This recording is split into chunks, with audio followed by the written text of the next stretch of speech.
इयत्ता पहिलीच्या वर्गाची पहिली मीटिंग आहे आपली यावर्षी. आणि यामध्ये आपण मुलाला शाळेत घातल्यानंतर त्या मुलांच्याकडे आपण दररोज लक्ष देणं गरजेचं असते. आपण या मुलांच्यासाठी दिवसभर कामाला जातो बघा.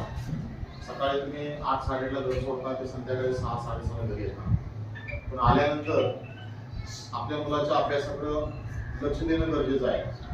जसं शेतकरी शेतात पीक लावल्यानंतर किंवा पीक पेरल्यानंतर तो काय डायरेक्ट काढायला जात नाही, तर मध्ये आधी पाणी देतो, खत मारतो, गवत आला असेल गवत काढून घेतो, किंवा काही उंदी घुशी यांनी काही नुकसान होतंय का पाहिलं जातं.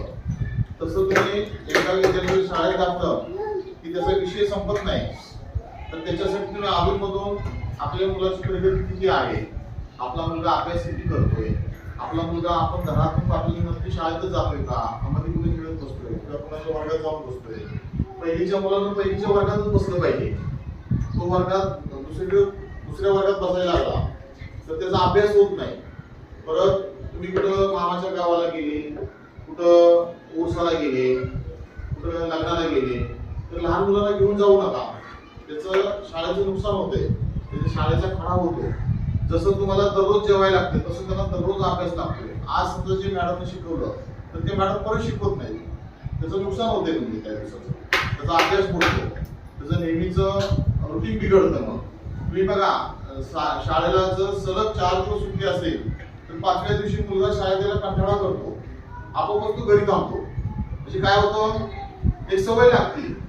दररोज शाळेची सवय असेल आणि त्यात तुम्ही खंड पाडला, त्याच्या अभ्यासामध्ये खंड पाडला, गावाला जाताना त्याला घेऊन गेला तर खंड पडल्यानंतर परत त्याला भरून काढायला रुटीन यायला वेळ लागतो. ते रुटीन बसत नाही. परत त्यानंतर कंटिन्यू तुम्ही घरी आल्यानंतर जर मुलगा खेळत असेल तर कंटिन्यू खेळू देऊ नका. तासभर अर्धा तास खेळू द्या.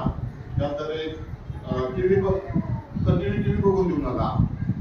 थोडा वेळ बघू द्या, मनाचा विरंगुळा म्हणून काय पाहू द्या, पण कंटिन्यू टीव्ही बघत असेल तर बघून देऊ नका. म्हणजे एकच गोष्ट वारंवार तो करत असेल तर थोडंसं लक्ष द्या. लक्ष म्हणजे कसं, शाळेतला अभ्यास बघा, शाळेत काय घेतलं, शाळेतलं काय त्याला येते का, कोणत्या विषयामध्ये माग आहे, कोणत्या घटकामध्ये माग आहे ते पहा आणि त्याची तयारी करून घ्या, लक्ष द्या. तसंच आता तुमच्या मुलाची तुम्ही स्लिप भरलेली आहे का, पहिली दाखल करताना स्लिप आहे बघा भरलेली, त्याच्यामध्ये नोंदी बरोबर आहेत का बघा. त्यानंतर काय होतंय, जात चुकली असेल, आईचं नाव चुकलं असेल, आईचं नाव टाकलं नसेल, जन्मस्थळ टाकलं नसेल, जर तुम्ही जेव्हा तो दाखला घेऊन जाणार म्हणजे 7वी पास झाल्यानंतर मध्ये आधी कुठं ट्रान्सफर झाली, बदली झाली, दाखला घेऊन जाताना परत अडचण होते. त्यामध्ये आईचं नाव चुकलेलं असेल, जन्म ठिकाण चुकलेलं असेल, जन्मतारीख चुकलेली असेल तर ते एकदा आता पाहून घ्या.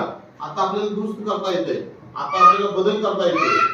नंतर बदल करणं अवघड होतं, नंतर खूप त्रास होतो. आता 7वीचे काही 1-2 मुलांचे दाखले चुकले बघा, जन्म ठिकाण चुकलेलं आहे आणि परत मग पुरावे लागतात त्याला. आता तुम्ही काय परिस्थिती करता, व्यवस्थित माहिती दिली, व्यवस्थित माहिती सांगितली तर अडचण होत नाही.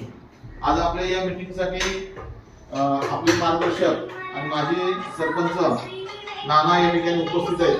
नानांचं पण स्वागत. तुम्ही सर्व पालक या ठिकाणी उपस्थित, सर्व पालकांचंही स्वागत. आणि मीटिंगला येत जावा. तुम्ही एवढी धडपड किंवा एवढी धावपळ कोणासाठी करता, या मुलांच्यासाठीच करता का नाही. मीटिंगला आले काय होतं, चर्चा होती, आपली माहिती होतं शाळेत काय करायचं आहे, मुलांसाठी काय करायचं आहे, वर्ग शिक्षण गाठी भेटी होतात. आता तुम्हाला आम्ही सर्व साहित्य दिले बघा, वह्या सोडून सगळं दिलेलं आहे, पुस्तकं दिलेली आहेत, त्यानंतर दप्तर नाही, गणवेश दिलेला आहे बघा, बूट दिलेला आहे. जर बसत नसेल, बूट लहान मोठा होत असेल मॅडमला सांगा, बदलून देता येईल. ड्रेस सुद्धा लहान मोठा होत असेल तर मॅडमच्या कानावर घाला, मॅडमला सांगा, चेंज करता येईल. मुलाची तब्येत कमी जास्त असते थोडीशी, आणि कसं होतं, ड्रेस आणताना एका साईज मध्ये दिलेले असतात. आता तुम्ही दाखल केल्यानंतर स्लिपचाही सांगितला विषय, परत तुमच्या काही सह्या आहेत बघा, गणवेश पोच, पुस्तक पोच, त्याच्यावरती सह्या करा. त्यानंतर आम्ही दुपारी तुम्हाला शासनामार्फत मिळणारा पोषण आहार देतोय. मग तुम्ही डबा छोटासा दिलेला असतो, त्या डब्यामध्ये काय होतं, मुलाला भात घेता येत नाही, त्याचं पोट भरत नाही, मग तो काय करतोय, भात घेतला निम्मा खाली सांडतोय, ते वाया जातोय. त्यानंतर तुम्ही डब्यामध्ये मुलांच्या देताना भाजी पोळी द्या, विकतचं काही देऊ नका. विकतचं बघा, काही मुलं, काही महिला किंवा काही पालकवर्ग बिस्किट देत आहेत, फरसाण देत आहेत असं काही देऊ नका. परत मुलांच्याकडे कोणत्याही खरेदीसाठी पैसे अजिबात देऊ नका. काय होतं येतात ते चॉकलेट आणतात किंवा ते लाल बांबू असतो, लाल बांबू आम्ही तुमचं जाळून दाखवलं बघा त्या बांबू मागच्या परिपाठाच्या वेळी. त्यामध्ये नुसतं प्लॅस्टिक आहे बघा त्या लाल बांबू मध्ये. आणि प्लॅस्टिक असल्यामुळे काय होतं मुलांच्या पोटाच्या तक्रारी वाटतात बघा. हे बाहेरचं खाणं म्हणजे मुलाच्या तब्येतीला त्रासदायक आहे. सहजही आपल्या लक्षात येत नाही बघा. बाहेरचे कोणताही पदार्थ मुलांना खायची सवय लावू नका. झालेली आहे ही शाळा आणि शिक्षण मध्ये पण भरपूर अंतर आलेलं आहे पहिल्यापासून. कारण की पहिल्या जे शाळेत आमचे पोरं यायचे ना तेव्हा ते जेवढं हुशार आहे आत्ता तर तेवढे हुशार नसायचे ते पोरं. आता जे पहिलीपासून जे दुसरीपर्यंत येतात पोरं ते पण चांगल्या शिकू लागले. म्हणजे अंतर भरपूर आहे. आणि डिजिटल पूर्ण शाळा बनवलेल्या आहेत. त्याच्यापैकी ते जे पहिला फाळकूट होते त्याच्यापैकी ते LED चे पूर्ण स्क्रीन दिलेले आहे दरेक शाळांना, आमचे जे अंबीमधील शाळांना. शिक्षणाबद्दल पूर्णपणे आमचा 10% आमचा सहभागी आहे. आणि आमच्या पोरांना दरवेळेस आम्ही इथं पाठवत असतो. आम्ही कुठे बाहेर गेलो तर ऍडजस्ट करून आमच्या घरातल्यांना इथं ठेवतात आम्ही शाळेत. कारण की शाळा असावं आमच्या पोरांच्यासाठी. शाळा असेल तर आमचं भविष्य पुढे जाऊ शकते. असं तेवढंच बोलणं. चांगले मॅडम, इथचे शिक्षक पण चांगले. माझी मुलगी अस्मिता उदय चव्हाण ती पण इथं शिकते. ती मुली पहिले इतका पण येत नव्हता, पण आता माझी अस्मिता खूप चांगली आहे. इंग्लिश पण वाचते आणि हिला गणित, बेरीज, वजाबाकी मात्र खूप चांगली येते. म्हणून इथं शिक्षक खूप चांगले आहेत. म्हणून सगळ्यांना विनंती आहे की ही शाळा खूप चांगली आहे. तर सगळे पालकांनी काळजी घ्यावे आणि इथं ऍडमिशन घ्यावे. सगळं भेटते. आपल्याला चांगला भर पडलेला आहे. आता सर आल्यामुळे जवळ बराच पट आता जवळ 300 पट झालेले आहे. आम्हाला सर्व मुलांना खायला प्यायला तुम्हाला 1 रुपया खर्च बी नाही. बॅग, शूज, पीठ सगळं मिळते. त्याच्यामुळे आता शाळेमध्ये तुम्हाला वाटतं सगळं व्यवस्थित आहे. सर्वांनी मुलांना घरी ठेवून आहे, सगळ्यांनी शिक्षणासाठी पाठवावं. इथे 1 रुपया खर्च बी नाही, ॲडमिशनची फी नाही, काय नाही.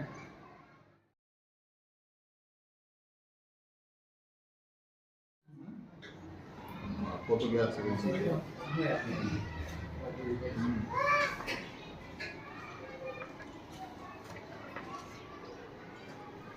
प्रगती झाली सर. हा बदल होतोच. काळानुरूप बदल झाला. सगळं भेटतं ना, 1 रुपया खर्च नाही ना.